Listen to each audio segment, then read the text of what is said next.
Amir al-Mu'mineen is our leader, religious leader, and also politics is part of the religion. So, but still, he wouldn't play the role of president. Have that discussion, but there's discussions going on among us in the military about extending. Our hope is we will not have to extend, but there are going to be discussions, I suspect, on how far along we are in the process. What I want to assure people is that our political and diplomatic efforts to find a solution for Afghanistan. बिस्मिल्लाहिर्रहमानिर्रहीम। दोस्तों, आप देख रहे हैं रास्ता news और मैं हूं आपका मेज़बान CR शमसी। दोस्तों, बड़ी ताख़ीर के बाद हाज़िरी हो रही है, इस ताख़ीर की माफ़ी चाहता हूं।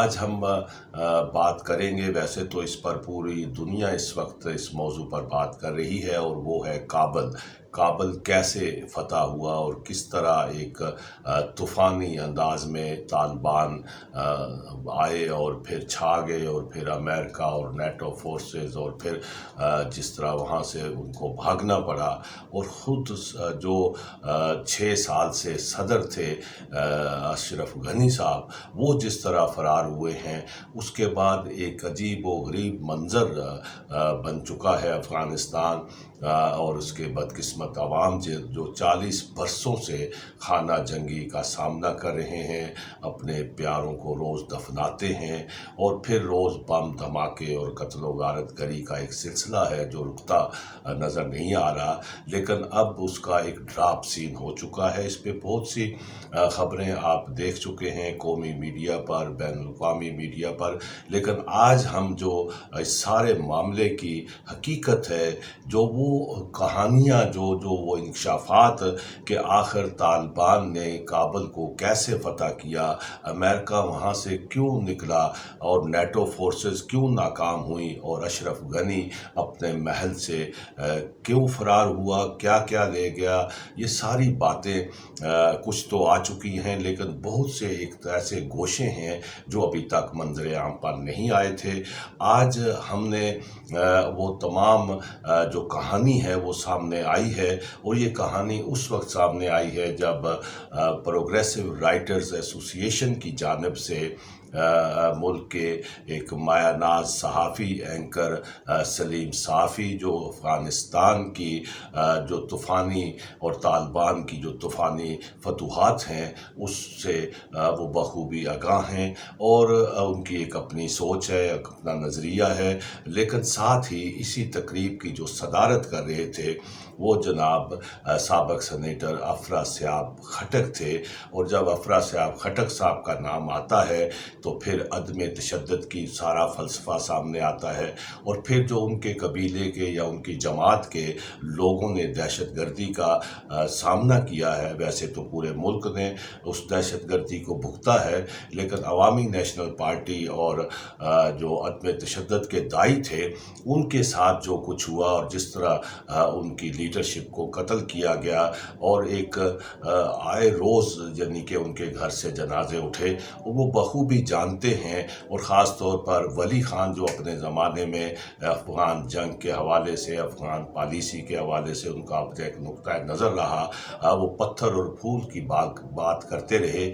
आज सलीम साफ़ी और अफरा-सियाब खटक आमने सामने थे। सलीम साफ़ी साहब ने अपने नुक्ता नज़र बयान किया, और उनके जवाब में अफरा-सियाब खटक ने जो एक बड़ी तफसील के साथ उसका जवाब दिया। दोनों का नुक्ता नज़र जो बिल्कुल मुख्तलिफ था, लेकिन ज़मीनी हक़ाइक़, कुछ कहानियाँ, कुछ कड़ियाँ आपस में मिलती थीं, और लेकिन इन दोनों शख्सियात की गुफ्तगू के बाद वो तमाम मंजरनामा कुछ ना कुछ जो धुंधला था वो वाज़िया हुआ है कि आखिर अफ़गानिस्तान के अंदर हुआ क्या है और अब आगे क्या होने जा रहा है। हम आप اور ان شخصیات کے درمیان زیادہ دیر حائل نہیں ہونا چاہتے۔ پہلے سلیم صافی صاحب نے گفتگو کی اس تقریب میں، بہت جو بھرپور تقریب تھی، جس میں ملک کے بہت بڑی تعداد میں دانشور تھے، صحافی تھے، پولیٹیکل ورکرز تھے، اسٹوڈنٹس تھے، جنہوں نے یہ گفتگو سنی۔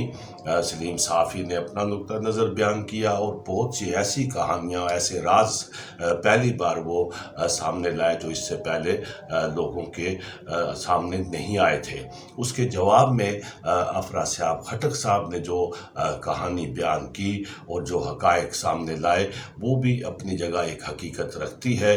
یہ دونوں نقطہ ہے نظر ہم آپ کے سامنے پیش کر رہے ہیں، اور یقیناً اس گفتگو کے بعد آپ کو افغانستان کے زمینی حقائق سے بھی آگاہی ہوگی، اور یہ 40 برسوں کی یا 20 برسوں کے بعد جو روس کے بعد امریکہ کو شکست کا سامنا کرنا پڑا ہے، وہ حقائق بڑی حد تک کھل کر سامنے آئیں گے۔ لیکن اس گفتگو سے کئی سوال اٹھے ہیں، ان سوالوں کا جواب تو حکومت وقت ہی دے سکتی ہے یا عالمی طاقتیں دے سکتی ہیں جو سوال اٹھے ہیں، اور یقیناً عوام جو ہیں ان سوالوں کے جواب چاہتے ہیں، جواب آتے ہیں یا نہیں، لیکن یہ گفتگو کم از کم اس بات کی غماز ہے کہ بہت سی چیزیں آشکار ہوں گی، دھند چھٹے گی، حقائق سامنے آنے کی بڑی امید ہے کہ اس گفتگو کے بعد سامنے آ جائے گی، اور لوگوں کو پتہ چلے گا کہ افغانستان کے اندر آخر ہوا کیا ہے۔ آئیے یہ سنتے ہیں اور آپ اپنی رائے کا اظہار کھل کر سکتے ہیں۔ پہلے سلیم صافی صاحب اور اس کے بعد سابق سینیٹر دانشور افراسیاب خٹک صاحب کی گفتگو آپ کے پیش خدمت ہے۔ جی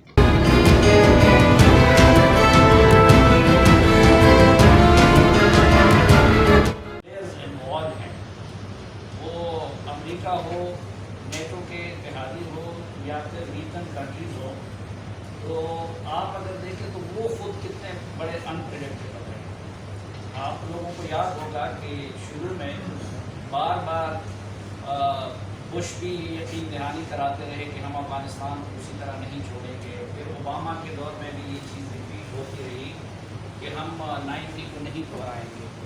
اور آپ اگر ڈونلڈ ٹرمپ کو جب وہ صدر بنے اور پہلی افغان پالیسی انہوں نے دی، تو اس میں یہی تھا کہ بھئی ہم افغانستان کو اس طرح نہیں چھوڑ سکتے، اور ہم طالبان کو سیدھا کریں گے، اور میں ان کو جب اس میں پاکستان کے لیے بھی دھمکیاں تھیں، اور انڈیا کے کردار کی تعریف کی، اور اس کے رول کو مزید بڑھانے کی بات کی۔ لیکن پھر چند ہی مہینے بعد ہم نے دیکھا کہ اس نے بالکل الٹ یو ٹرن لیا۔ جب پھر یہ توقع کی جا رہی تھی کہ شاید جو بائیڈن کے آنے سے، اور بہت اشرف غنی اور ان کے ساتھیوں نے جو بائیڈن کی آمد کو سیلیبریٹ بھی کیا، لیکن وہ پروسیس کو مزید بھی تیز کر گئی وہاں سے نکلنے کا۔ تو اسی طرح اگر آپ ریجنل کنٹریز کا دیکھیں تو یہاں پہ بھی کسی کا کوئی پتہ نہیں چلتا۔ ابھی تک چینی ہوشیار قوم ہے، انہوں نے اپنے کارڈ اپنے سینے سے لگا کے رکھے ہیں، اور ایسا نہیں ہے کہ چین کے پاس کوئی اپنا کنٹینجنسی پلان نہیں ہوگا، اور اسی طرح رشیا ہے۔ پھر جو میں یہ انپریڈکٹیبلٹی کا کہتا ہوں، تو آپ دیکھیے کہ ایران ہر حوالے سے طالبان کا دشمن تھا، اور طالبان ان کے دشمن تھے۔ القاعدہ نظریاتی طور پر ان کا دشمن تھا، اور اس کے باوجود پچھلے طالبان کے دور میں تو اتنی صورتحال ان کی خراب رہی کہ جب مزار شریف میں ایران کے ڈپلومیٹ مارے گئے، تو اس کے بعد ایران اپنی فوجوں کو بھی سرحد پہ لا رہا تھا۔ اور 9/11 کے بعد پھر صرف پاکستان نہیں تھا، ایران نے نہ صرف یہ کہ امریکہ کے ساتھ تعاون کیا، بلکہ بہت ساری کتابوں میں اب وہ تفصیلات آ گئی ہیں کہ جنیوا میں زلمے خلیلزاد تھے، اور غالباً ان کے انڈر سیکرٹری تھے، ڈپٹی انڈر کارل فرد تھے شاید، ان کی میٹنگ ہوئی تھی، اور اس میں جنرل سلیمانی نے ان پہ زور دیا کہ وہ جلدی کریں حملے کے لیے، کیونکہ وہ طالبان کو اور القاعدہ کو اپنے لیے مینس سمجھتے تھے۔ لیکن اور پہلے جو اسٹرائک کیے انہوں نے قندھار میں، تو وہ ایرانی انٹیلیجنس کے نقشوں کی بنیاد پہ تھے، کیونکہ پاکستان نے اگر انٹیلیجنس شیئرنگ کی تھی، لیکن اس وقت ماضی میں طالبان کے ساتھ تعلق کی وجہ سے شاید امریکن پاکستان کے اس پہ اتنا ٹرسٹ نہیں کر رہے تھے۔ ابھی اگر آپ دیکھیں تو اس وقت ساری وہ تفصیلات آ گئی ہیں کہ اگر ایران کا انفلوئنس طالبان پہ ہم سے زیادہ نہیں تو کچھ کم بھی نہیں ہے، اور یہ حیرت انگیز۔ مثلا آپ اگر وہ ایک کتاب ہے دی ایگزائل اس کو پڑھ لیں، یا ابھی وہ برٹش دو جرنلسٹ کی ایک کتاب آئی ہے طالبان وار 2001 to 2018، تو اس میں آپ حیران ہوں گے کہ صرف پاکستان پہ اس دوران الزام لگتا رہا، لیکن ویپن طالبان کو زیادہ تر ایران کی طرف سے ملا ہے، اور پھر رشیا نے بھی اس میں کنٹریبیوٹ کیا ہے طالبان کی مدد میں ہمارے ساتھ ساتھ۔ تو ایک تو جو میں صرف بطور مثال کہہ رہا ہوں کہ وہ پلیئرز بھی جو ریجنل ہیں یا گلوبل ہیں وہ پروجیکٹیبل نہیں ہیں اس معاملے میں۔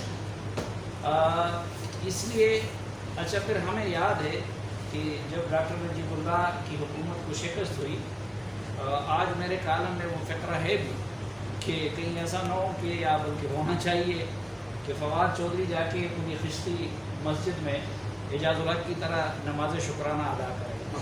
تو اس وقت بھی اعجاز الحق صاحب یہاں سے گئے بطور وزیر، اور انہوں نے پوری خشتی مسجد میں شکرانے کے نوافل ادا کیے تھے، اور ہم خود اس وقت اسلامی جمعیت طلبہ میں تھے، تو ہم ادھر ابھی تو صرف سوشل میڈیا پہ جشن منایا جا رہا ہے، لیکن ہم سڑکوں پہ جشن منا رہے تھے، لیکن ہم نے دیکھا کہ کچھ عرصے بعد وہ جشن پھر ہمارے لیے ماتم میں تبدیل ہو گیا۔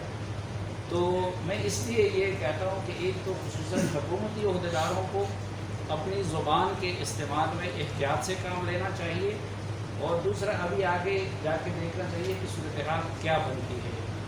جو بہرحال موجودہ جو مس کریٹ ہوا ہے اس پہ تو اب پورا ایک کنسنسس ہے کہ وہ امریکہ کی غلط پالیسیوں کی وجہ سے اور نیٹو کی وجہ سے کریٹ ہوا ہے۔ اس نے جان بوجھ کے کیا ہے۔ ایک تیوری یہ ہے، خٹک صاحب اس پہ ہمیں بہتر بریف کر سکتے ہیں، کہ شاید اس کا ارادہ یہاں افغانستان کو انسٹیبلٹی کے سپورٹ کر کے پاکستان اور چین اور ایران جیسے ممالک کے لیے مسائل کریٹ کرنے کو، یا پھر یہ ہے کہ جس طرح وہ کہتے ہیں کہ اب ان کی چین پریارٹی ہے اور وہ اس لانگ وار کو ختم کرنا چاہ رہے تھے۔ تو جو پہلی غلطی امریکن نے کی وہ افغان حکومت کو بائی پاس کر کے قطر میں مذاکرات شروع کرنے کی تھی، کیونکہ جب آپ نے اس کو بائی پاس کر کے طالبان سے مذاکرات شروع کیے تو اشرف غنی کی حکومت اس وقت سے کمپرومائز ہو گئی۔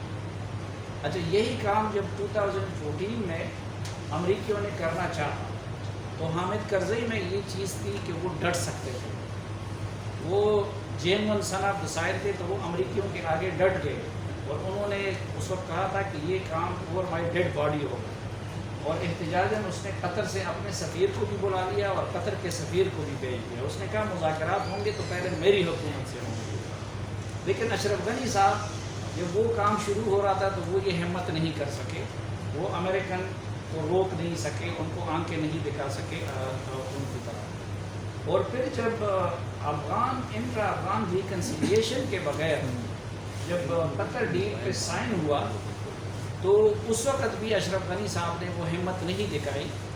اچھا پھر امریکن نے جو معاہدہ کیا تھا اس میں اس نے طالبان کو دیا تو بہت کچھ، لیکن جواب میں افغان حکومت کے لیے وہ کچھ بھی نہیں دلوا سکے، یا وہ ویگ چیزیں تھیں۔ مثلا طالبان کا ڈیمانڈ تھا وڈرال کا، تو وڈرال کی چیز تو بالکل کلیئر تھی کہ ٹائم لائن کے اس کے مطابق وہ جائیں گے، اور دوسری طرف طالبان سے یہ وعدہ لیا گیا کہ ریڈکشن آف وائلنس وہ کریں گے۔ اب ریڈکشن آف وائلنس کو کون ڈیفائن کرے گا؟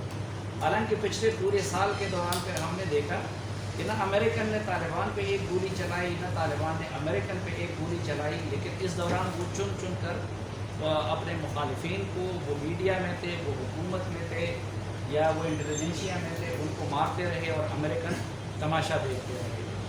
دوسرا انہوں نے ان سے یہ وہ لیا تھا کہ القاعدہ کے ساتھ تعلق نہیں رکھیں گے، تو وہ القاعدہ کے ساتھ تعلق کو کون چیک کرے گا؟ اس دوران کس نے اس کو چیک کیا؟ پھر ظاہر ہے کہ اس سے طالبان کا مورال بہت زیادہ بوسٹ ہو گیا اور وہ ان کو یہ دن نظر آنے لگا اس دن سے.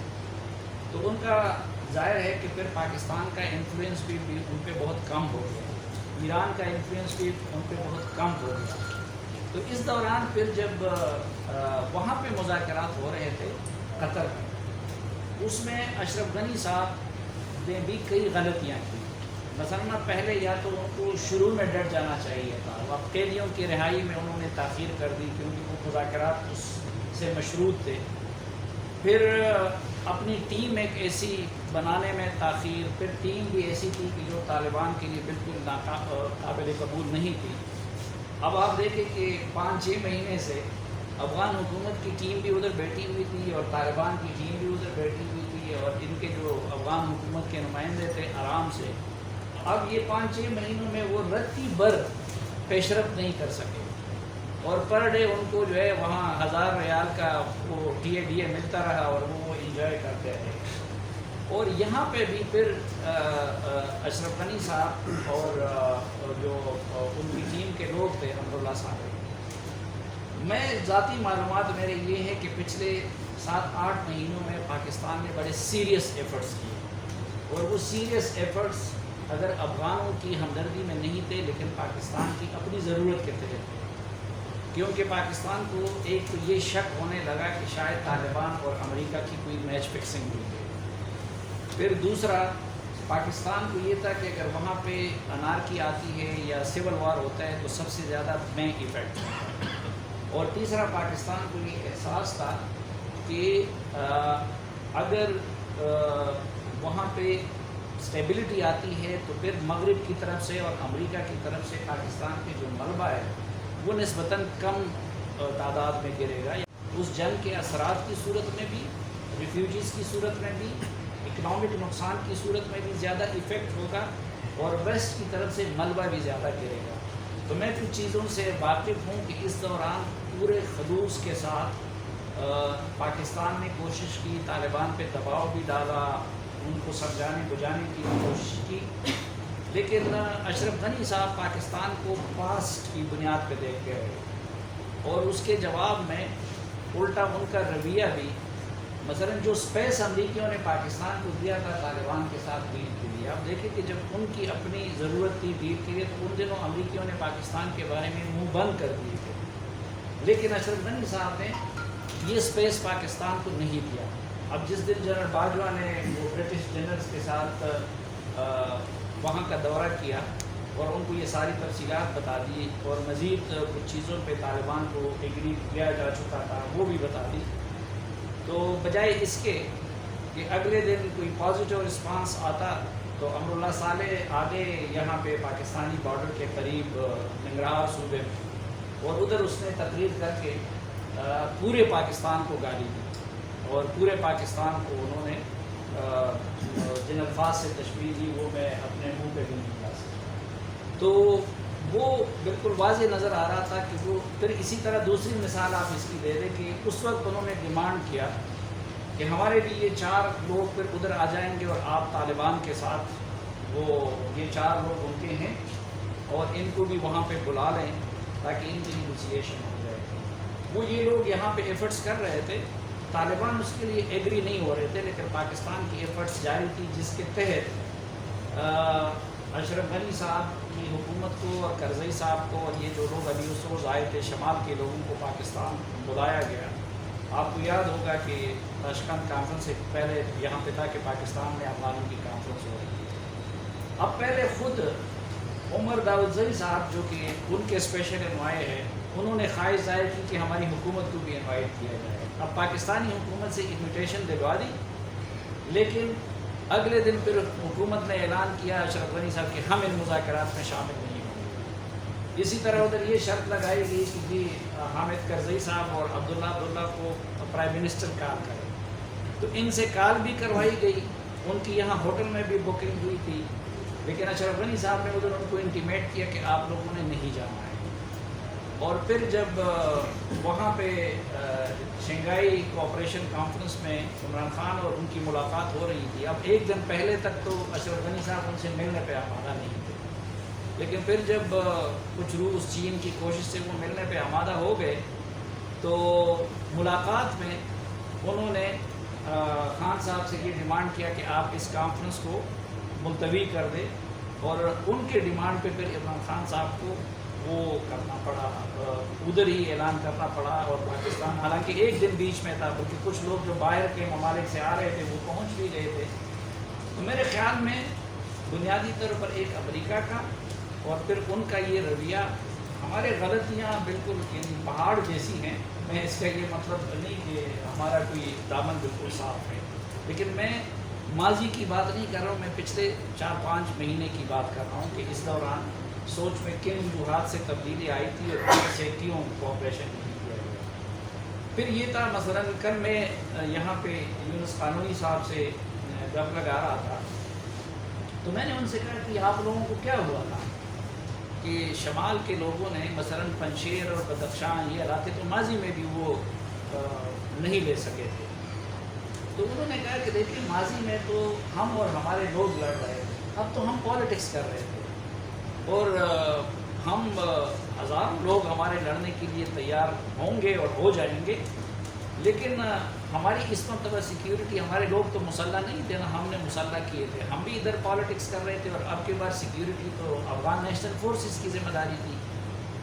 تو وہ افغان نیشنل فورسز، اب ایک یہ امر بڑی حیرت انگیز ہے کہ اشرف غنی صاحب جو بائیڈن کو بھی کہہ رہے تھے اور افغانوں کو بھی کہہ رہے تھے کہ میری یہ فوج لڑ لے گی، اور وہ فوج لڑی تھی پچھلے پورے سال، وہ لڑی تھی، امریکی تو آپریشنل پوزیشن سے 2-2.5 سال پہلے نکل چکے تھے، اور اس دوران وہ ایسے لڑی کہ اس پورے سال میں طالبان ایک صوبے پہ بھی قبضہ نہیں کر سکے۔ لیکن یہ ایک بڑے مسٹیریس چیز تھی کہ وہ فوج جو پہلے لڑ رہی تھی وہ اب کے بعد نہیں لڑ سکی، اور پھر آغاز ہوا نارتھ سے، مثلاً اگر پاکستانی بارڈر کے قریب صوبے ہوتے تو چلو ہم کہہ سکتے تھے کہ وہاں طالبان کا پہلے سے اثر بھی زیادہ تھا، اور تو مجھے اب یہ جو لوگ آئے ہوئے تھے شمال کے، وہ بتا رہے تھے کہ ہم جب پوچھتے تھے کہ بھائی یہ کیا ہوا، اور یعنی فوج سے وہاں پہ جو شمالی افغانستان کے علاقوں میں کہ آپ کیوں نہیں لڑ رہے، تو اس نے کہا کہ 3 چیزیں ہوتی تھیں،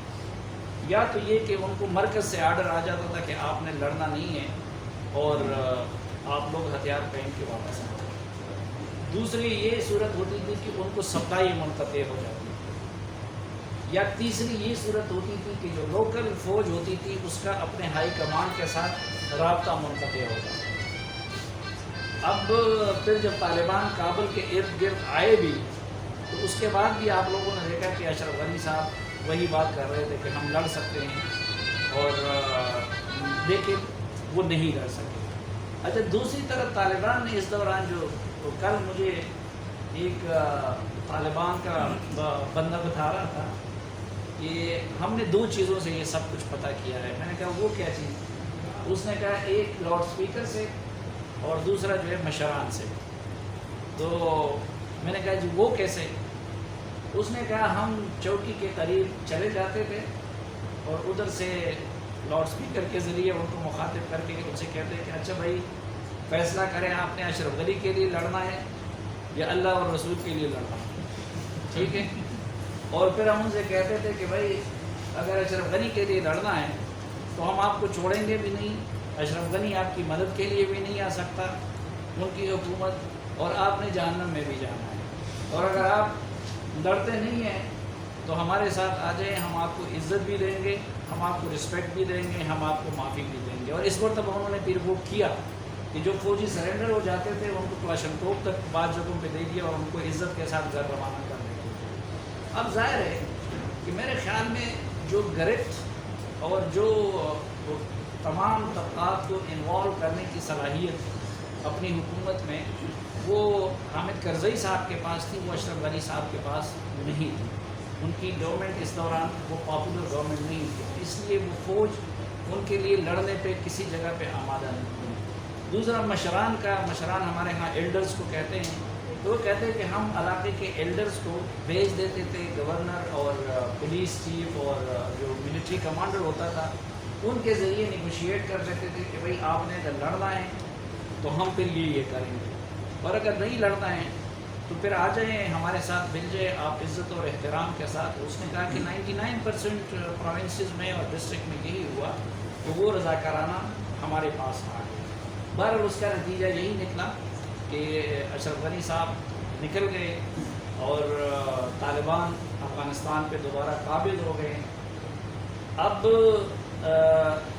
طالبان کی 2-3 چیزوں میں تو تبدیلی، مثلا ایک کیمرے کا استعمال تھا تو وہ تو وقت کے جبر کی وجہ سے ہو گیا کہ پچھلی حکومت میں کیمرہ نہ الاؤڈ نہیں تھا، تصویر کو وہ حرام سمجھتے تھے. اس مرتبہ تو پہلے سے ان کی جنگ میں یہ ویڈیو کیمرہ ایک بڑے ٹول کے طور پر استعمال ہوا. پھر خواتین سے متعلق ان کا رویہ، اس میں پچھلی اس کی بنسبت آپ کے بعد تبدیلی ہے.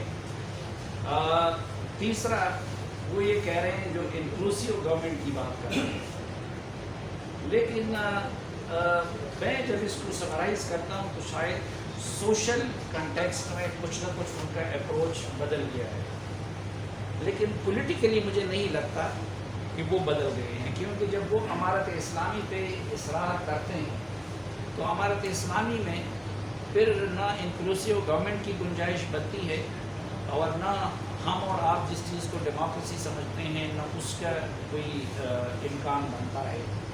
تو ابھی تک تو پوزیشن یہ ہے کہ دنیا کا بھی ان سے ڈیمانڈ یہی ہے کہ وہ امارت اسلامی کی بجائے انکلوسیو گورنمنٹ کی طرف آ جائے. اور حتیٰ کہ جو مارچ میں ماسکو میں ٹرائیکا پلس کی جو میٹنگ تھی جس میں اسپیشل ریپرزنٹیٹیو تھے سب کے، تو اس میں امریکہ، چین، روس اور پاکستان ان سب نے اس ڈاکومنٹ پہ دستخط کیے تھے کہ ہم امارت اسلامی کو دوبارہ قبول نہیں کریں گے.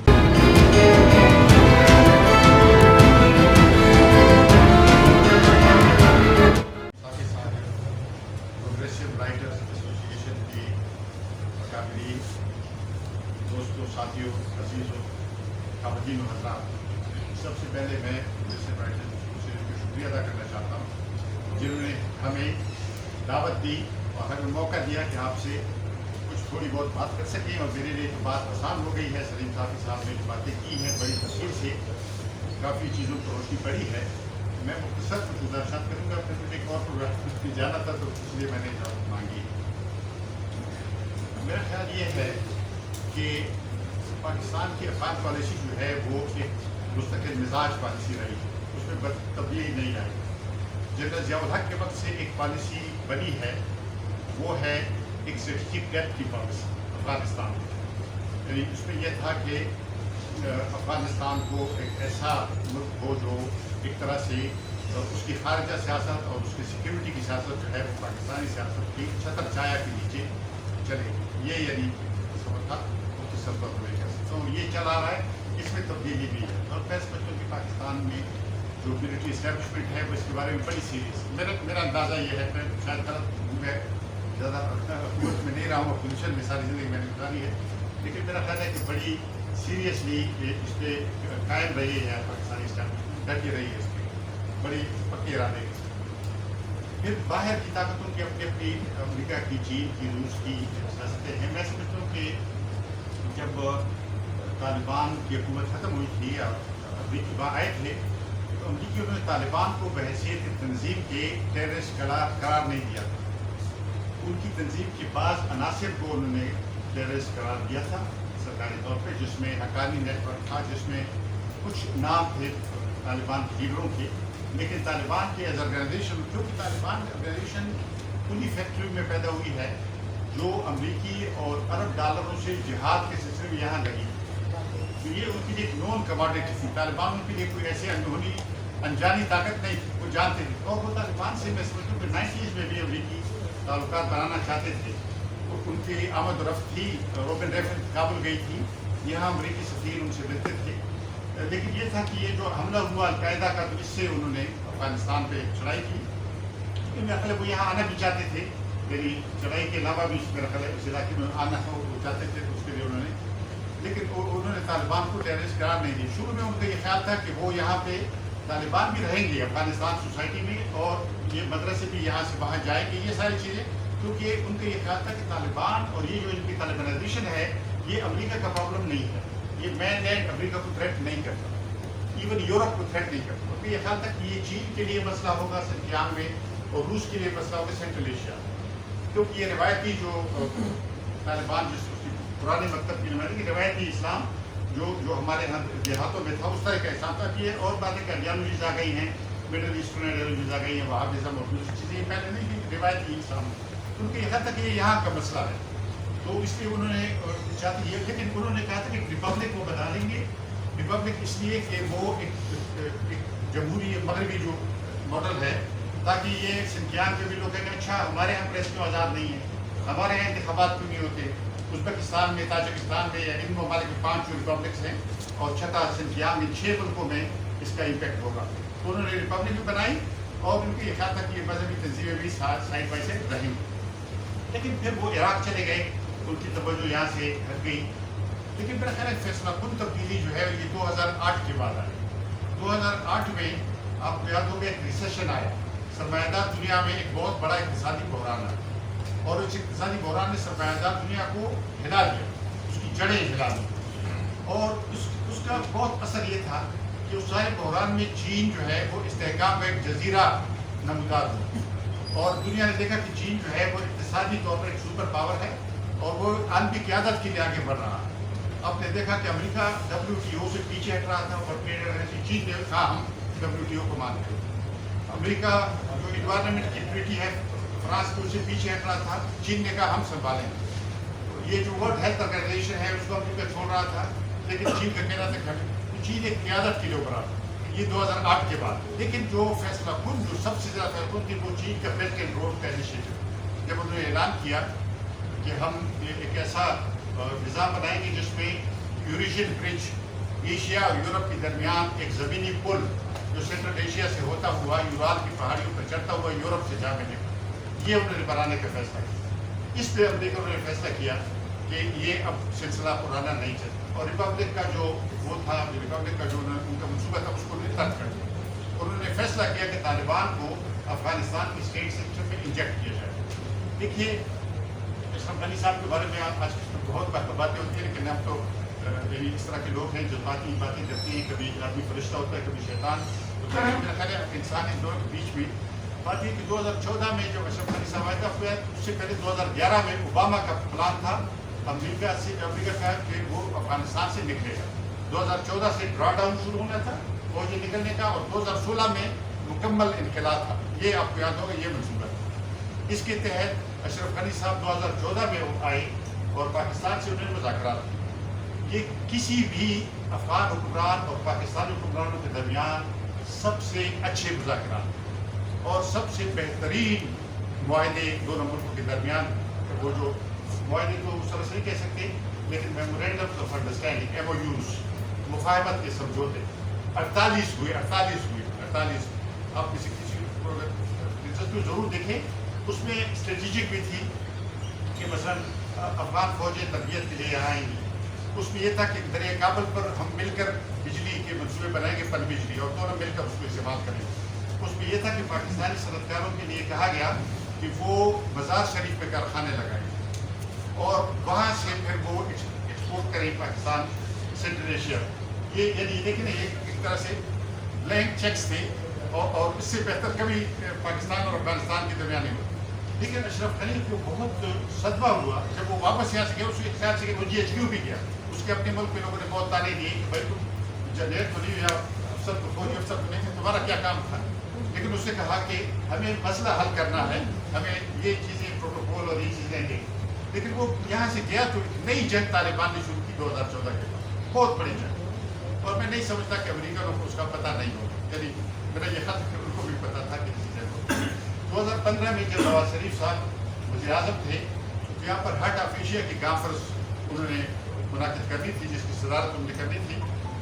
तो डॉक्टर अशरफ गनी ने कहा कि वो नहीं आएंगे नई जंग की वजह से। उन्होंने कहा कि मैंने आया, आपके साथ मैंने मुआहदे किए, आपके साथ मैं गले मिला और पीछे से आपने एक जंग शुरू करा दी, नई जंग। अफगानों का कहना ये था, ये मैंने उनसे सुना, उन्होंने कहा कि 10 नए गोदाम खोले गए तालिबान को असला देने, यानी बड़े पैमाने पर। तो उन्होंने कहा मैं नहीं आऊँगा। तो नवाज शरीफ साहब ने यहाँ कुछ मशहूर सियासतदानों से कहा कि आप लोग अशरफ गनी से बात करें। तो यहाँ से मशहूर सियासतदानों का एक डेलीगेशन गया। काबुल 2015 में मैं भी उस डेलीगेशन का हिस्सा था। हम लोग गए, हमने अशरफ गनी साहब से कहा कि देखिए दोनों मुल्कों के दरमियान बात होनी चाहिए, आप बातचीत के दरवाजे बंद न करें। उसने बहुत गिरा कि उसने कहा कि मैं बातचीत करके आया हूँ, मैं तो वायदे करके आया हूँ, लेकिन मेरे खिलाफ ये क्या है, ये क्या कर रहे हैं। ये बिल्कुल वो बहुत गुस्से में लगा कि देखिए मेरे साथ धोखा हुआ है। हमने कहा हम तो शायद सारी खबरें नहीं जानते, आपका कहना शायद ठीक हो। हमने कहा कि आप आके यही बातें इस्लामाबाद में करें, पाकिस्तान में आके यही बातें करें, कहें क्या हुआ। बहरहाल उन्होंने उनकी अपोजिशन से मिले और उन्होंने मान ली, हमारी मिन्नत समाजत उन्होंने मान ली और वो यहाँ पे आ गए 2015 में। लेकिन उसके बावजूद ये जंग उनके खिलाफ बढ़ती है और अमेरिका 2016 में निकला नहीं जो उनको निकलना चाहिए। अगर वो उस वक्त ये मुआहदा पर अमल होता और वो निकल जाती तो आज ये सब कुछ ना होता। लेकिन शायद अमेरिका भी उस तरह नहीं निकलना चाहता था जैसे अब ये निकलने की बात है। तो मेरे ये जो मैं पहले अर्ज कर रहा था, मेरा ख्याल ये है कि ये जो बेल्ट एंड रोड वाला किस्सा था, इस पर लम्बे खलीलजाद साहब ने एक ब्रीफिंग दी है हाउस ऑफ रिप्रेजेंटेटिव्स को, जो फॉरेन रिलेशन कमेटी है उसकी। आप देख रहे हैं, मैंने गौर से देखी है। एक सवाल पे उनसे पूछा गया कि चीन और रूस का क्या रवैया है। उन्होंने कहा कि हमने जब अफगानिस्तान में इस्तेहकाम पैदा किया तो रूस और चीन ने उससे फ़ायदा उठाया, रूस और चीन ने फ़ायदा उठाया। और खलीलजाद साहब के अल्फाज हैं कि दे वर फ्री राइडर्स, मुफ्त में सवारी कर रहे थे, यानी खर्च हमने किया और रूस और चीन ने, और चीन को मौका मिला कि वो यहाँ से सीपैक बनाए और यूरेशियन ब्रिज बनाए। तो मेरा ये ख्याल है कि उसको उन्होंने फैसला किया कि ये सिलसिला खत्म होना चाहिए। तो ये कदम इसलिए मैं समझता हूँ कि ये इत्तेफाक की बात नहीं है और ये तालिबान इसलिए नहीं आए कि वहाँ पे निज़ाम कायम करें, ये निज़ाम तोड़ने के लिए आए और लाए गए हैं इसलिए। और ये सलीम साहब की इस बात से मैं इत्तेफाक करता हूँ। यहाँ हमारे बहुत से लोगों को अंदाज़ा नहीं है, जो लोग चीयर लीडर्स हैं उनको अंदाज़ा नहीं है। यानी काबुल की सूरत को जो लोग जानते हैं उनको कहना ये है कि जो फॉरेन फोर्सेस थी और जो अफगान तालिबान या लड़ने वाले थे, इनके दरमियान अफगान आर्मी खड़ी होती थी। अब काबुल में वो खड़ी नहीं है। किसी भी वक्त भी एक माचिस किसी ने अगर जलाई खुदा न खास्ता तो ऐसे आग लगेगी, क्योंकि 3-4 हज़ार जो अभी की फौजी अभी गए हैं वो वहाँ पे हैं और उनके और तालिबान के दरमियान कोई बफर नहीं है, कोई उस तरह की चीज़ नहीं है। तो ये ऐसी नाजुक सूरत हाल है, वाकई देखने की बात है कि कैसे इसको हैंडल किया जाता है। और फिर आज और कल तजिए पड़े, यानी अलकायदा जो है वो कहते हैं 15 सूबों में, अफगानिस्तान के 15 सूबों में एक्टिव है।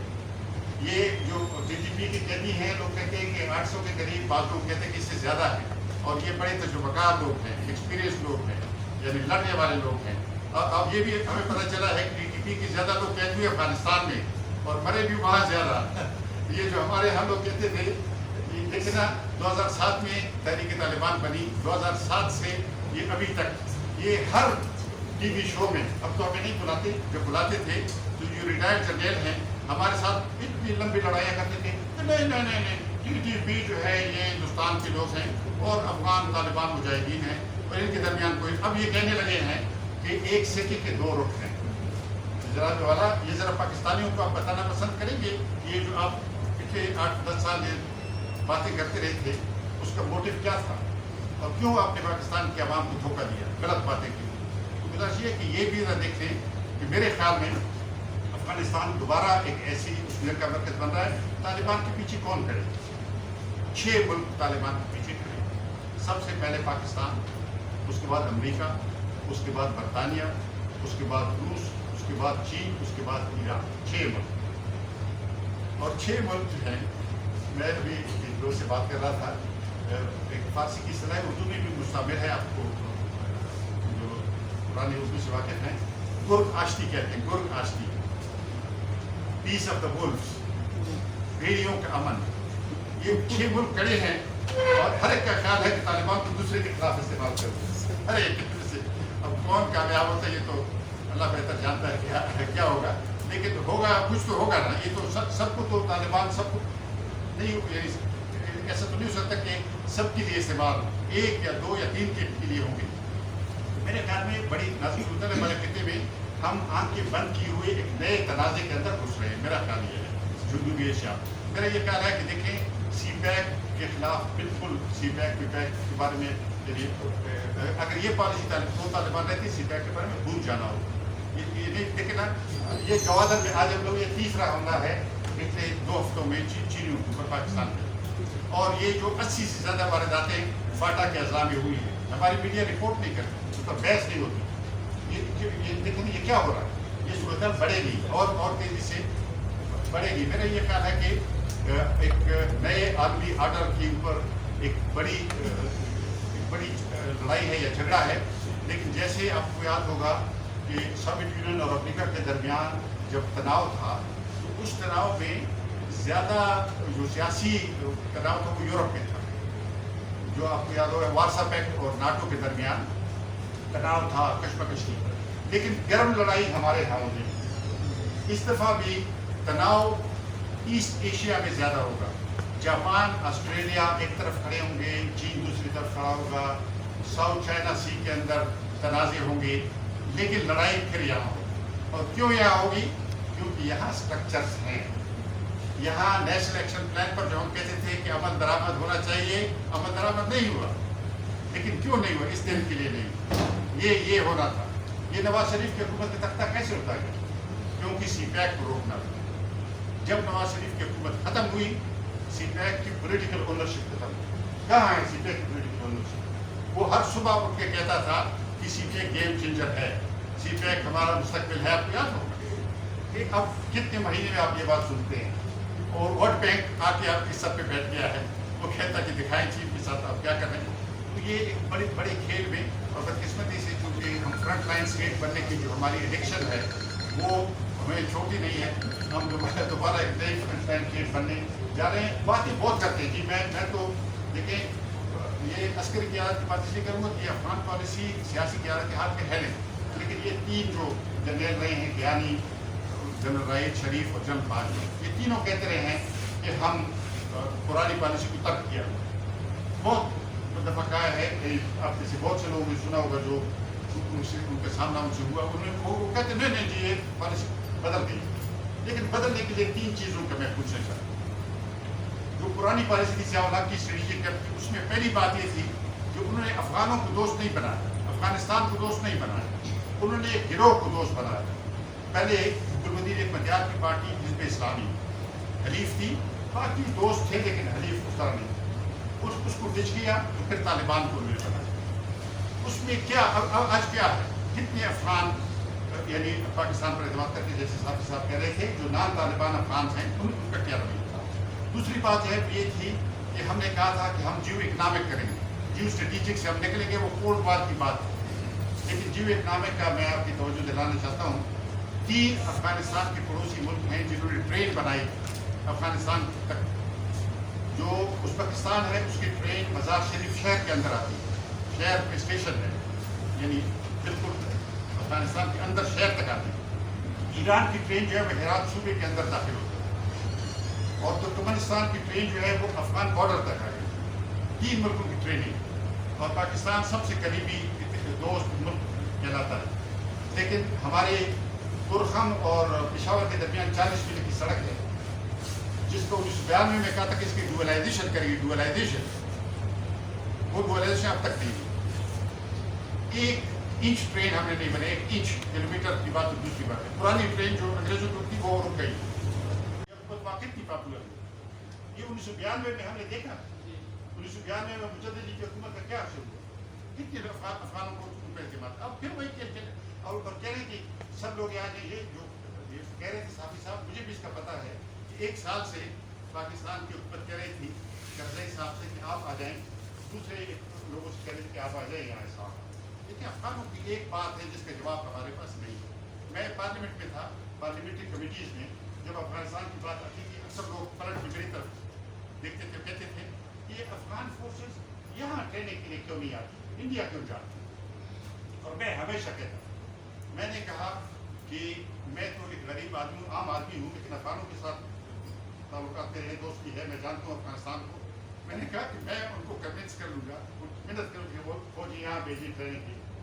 लेकिन आप ज़रा अपनी हुकूमत से कहें कि तालिबान को ट्रेन करना बंद करें। वो दोनों फरीकों को तो आप ट्रेन नहीं कर सकते। आपने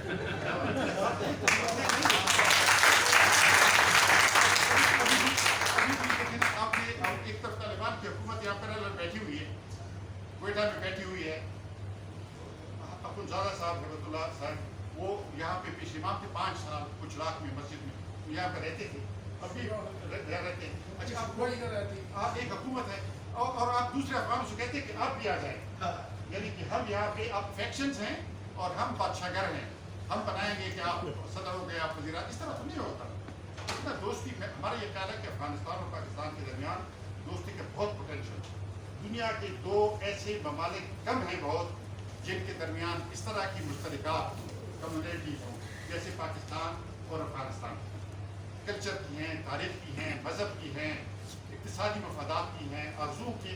अगर पाकिस्तान अपनी पॉलिसी तब्दील करे और अफगानिस्तान को फतह करने का ख्याल छोड़ दे तो अफगानिस्तान हमारा भाई ऐसा भाई बन सकता है कि जैसे अपने हाथ आदमी का हो, इस तरह का भाईचारा हमारे दरमियान और होना चाहिए।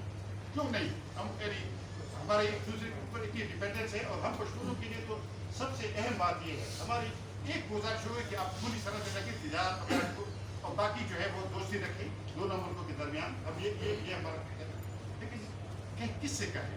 हम तो 40 साल से कह रहे हैं, अब 40 साल से कह रहे हैं कि ऐसा न करें, लेकिन हर दफ़ा कहते हैं ये तो भारत की ज़ुबान बोल रही, ये तो फलां इजराइल की ज़ुबान बोल रही। अरे भाई ये भारत की ज़ुबान है कि आप हिंदुस्तान के बजाय आप अफगानिस्तान से ऐसी दोस्ती करें, भाईचारा करें कि जिसमें खलल पड़ने का इम्कान ना हो।